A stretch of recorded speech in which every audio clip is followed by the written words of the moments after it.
Israel Hamas युद्ध live update. मैं यहाँ न केवल अमेरिकी राजनयिक के रूप में बल्कि एक यहूदी के रूप में हूँ।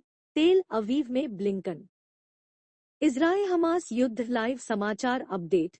इजरायली बलों और हमास आतंकवादियों के बीच चल रहा युद्ध बढ़ता ही जा रहा है। दोनों पक्षों की ओर से हमले तेज हो गए हैं। हालिया घटनाक्रम में इजरायली सेना ने कहा कि वह गाजा में जमीनी अभियान की तैयारी कर रही है, लेकिन साथ ही कहा कि राजनीतिक नेतृत्व ने अभी तक फैसला नहीं किया है। बिहार ट्रेन दुर्घटना में असम की मां और 8 साल की बेटी की मौत। नॉर्थ ईस्ट एक्सप्रेस ट्रेन के पटरी से उतर जाने से 4 लोगों की मौत हो गई और लगभग 30 अन्य घायल हो गए। बिहार ट्रेन दुर्घटना। 2 चचेरे भाइयों ने एक ही B7 कोच में यात्रा की, लेकिन केवल एक ही जीवित बचा। YS शर्मिला ने कांग्रेस को ठुकराया। पार्टी तेलंगाना चुनाव में सभी 119 सीटों पर लड़ेगी। YS शर्मिला ने पिछले महीने कांग्रेस नेताओं सोनिया गांधी और राहुल गांधी से मुलाकात की, जिसके बाद उन्होंने रचनात्मक चर्चा का दावा किया और केसीआर को हार की चेतावनी दी। केरल के कई हिस्सों में बारिश, 6 जिलों में येलो अलर्ट। 2008 बटला हाउस एनकाउंटर। दिल्ली HC ने इंस्पेक्टर MC शर्मा की हत्या के लिए आरिज खान की सजा बरकरार रखी, सजा कम की।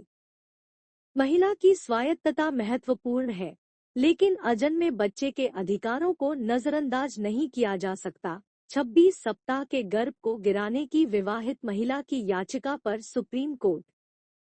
तमिलनाडु की राजनीति में विवाद का नया मुद्दा है मुस्लिम कैदी।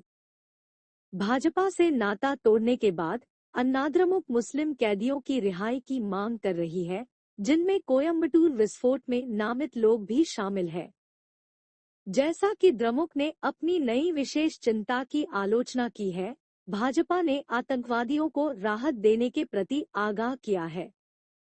PCI ने तेलंगाना विधानसभा चुनाव 2023 से पहले कई अधिकारियों के तबादले का आदेश दिया।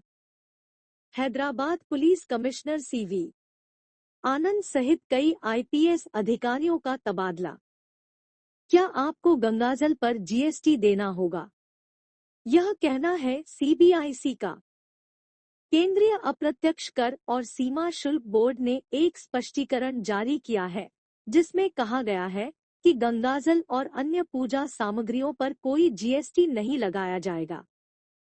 भारत ने चीन की कंपनी वीवो पर वीजा उल्लंघन, $13 अरब की हेराफेरी का आरोप लगाया। नई कर्नाटक शिक्षा नीति। भाड़े के प्रदर्शनकारी योगेंद्र यादव और प्रोफेसर जाफेट, जिन्होंने विशेष रूप से हिंदू रीति रिवाजों को लक्षित करने वाले अंधविश्वास विरोधी विधेयक का मसौदा तैयार किया, समिति का हिस्सा।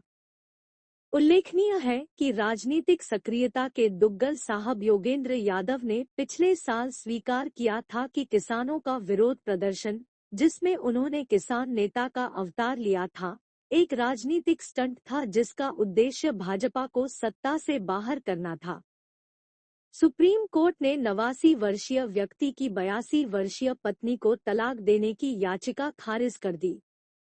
ऐसा करते हुए जस्टिस अनिरुद्ध बोस और बेला M त्रिवेदी की पीठ ने यह भी कहा कि शादी का अपूरणीय विघटन को हमेशा तलाक देने के सीधे फॉर्मूले के रूप में नहीं देखा जा सकता है।